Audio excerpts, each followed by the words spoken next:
BPO3 is supported by Timber King Sawmills. For more information on my 1220 CRZ mill, or one of many Foley hydraulic options, go to timberking.com. You remember being a kid, going to bed before Christmas, and you're just so excited, and you just can't wait to wake up, and you have trouble falling asleep because of that, and then you finally do wake up with not as much sleep as you wanted because you just can't sleep. You're so excited to start the day. It's been a while since I've had that, but that's what today is. So the CNC machine is built. All I have to do is some electrical and spoil board, and that's it. But the machine itself is built. And rather than doing that electrical and the spoil board work, I figured, you know what? I need to get out here and run the sawmill because I don't have any wood piled up for me to use. So I want to cut beams today. 4x4s, 4x6, 6x6s, 5x5s. It really doesn't matter. I just want a bunch of beams that I can use to put on the sawmill to do some small scale timber framing. And when making the beams, so I'm kind of double dipping here. When I make the beams, all the pieces that are around that center pith, which is what I'm going to use for the beams, I can use for 1x material to sell. Today we are cutting pine. Pine is fine. This is loblolly pine specifically, so southern yellow pine like you'd see at a big box store. I cut these trees down and stacked the logs up a little while ago, so they've been sitting for a couple months. But I am going to start probably with this larger log. Now this log is a pretty decent size, so I think I can get a 12-inch cant out of this, and if I can, that's 9 essentially 4x4s, about 4 inches minus the kerf of the blade. So I might do that with this one and run through the pith. Some of these, because I'll go through the pith unevenly if I do that.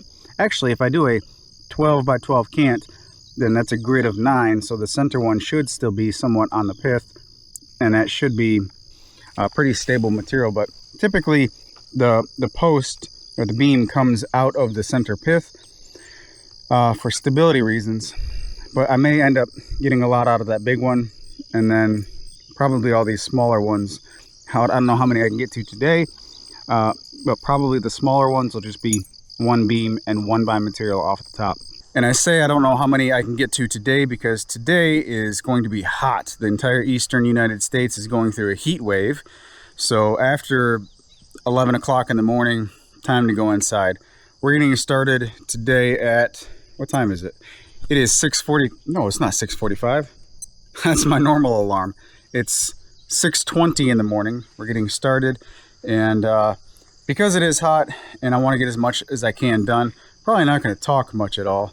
I want to get out here and do some sawmill videos where essentially like SketchUp, where I'm narrating my thoughts, I guess you could say, and it gives you a little bit more insight on what's involved with running the mill, similar to my SketchUp videos. But I think today is going to be just a get it done day.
So when you're turning a log into lumber, you get the most stable lumber by sawing as flat as you can towards the grain.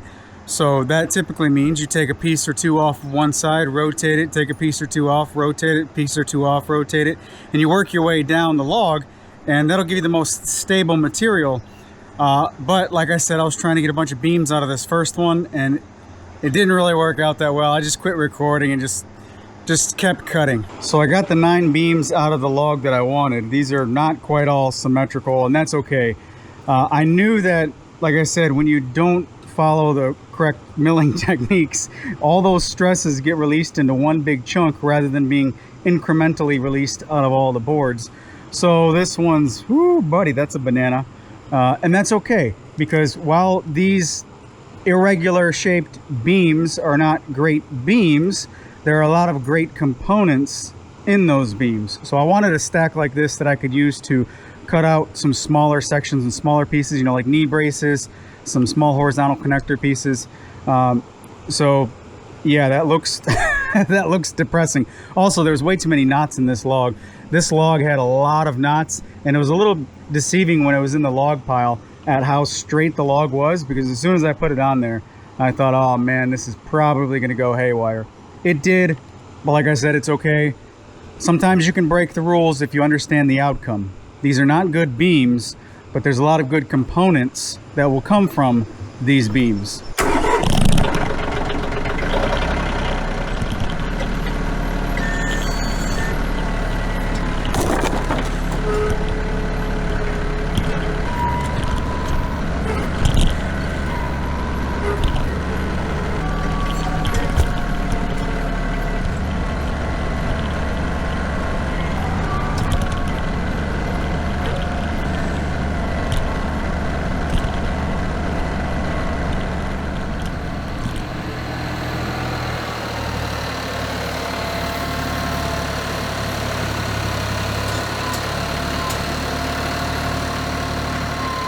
Log number 2 is much straighter than the first one. The pith is centered on both ends of the log, so that's good. There's no bark on this. Why is there no bark on this? Well, because of beetles. Beetles are killing pine trees around here, and if you catch them fast enough, they won't really get down deep into the wood. So this one got into the bark, so the bark peels off really easily, and when it does peel off, it leaves behind this like dirty mud stuff, bug poop. And I try to wipe all that off because it's essentially just dirt and mud, and dirt is the enemy of all things sharp. So I try to get it removed on the intake side of my cut. Exit side of the cut, it's not that big of a deal. But because this did have beetles, this lumber, and it's not going to be kiln dried, this lumber can't be used for stuff that goes inside. It's still good for outdoor stuff like a chicken coop or a doghouse or something like that. And the guy who's getting this stuff knows that. So no worries there. I'm not trying to spread these beetles all over the place. The guy who gets it understands that and knows that, and he's local from where I live. So I'm getting the beam out of the middle, good lumber all the way around it.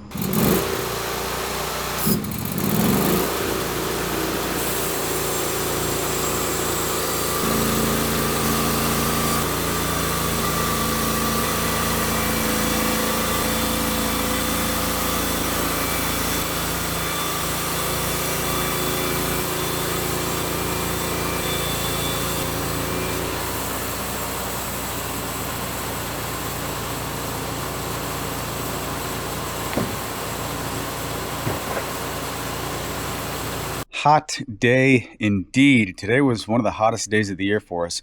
Like I said, the whole East United States is going through a heat wave. And as a matter of fact, my hometown in Michigan was actually 1 degree hotter today than it was here in Mississippi. So I'm feeling it for those folks up there. I grew up without air conditioning in Michigan.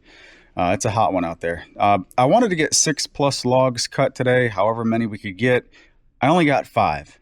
It was just hot. We ended up quitting at noon, but I was able to get 4 6x6 beams and 9 4x4-ish beams, and all of these I'm going to keep for me to tinker around with on the CNC machine for some small scale timber framing. And we also got around those beams 253 board feet of random width 4/4 pine, and I sell that locally for $1 a board foot, so that's $250 plus some beams for the morning. And I would say that that is not a bad morning's worth of work. Thanks for watching. This concludes the trip to the lumber store, and I'll talk to you in the next one.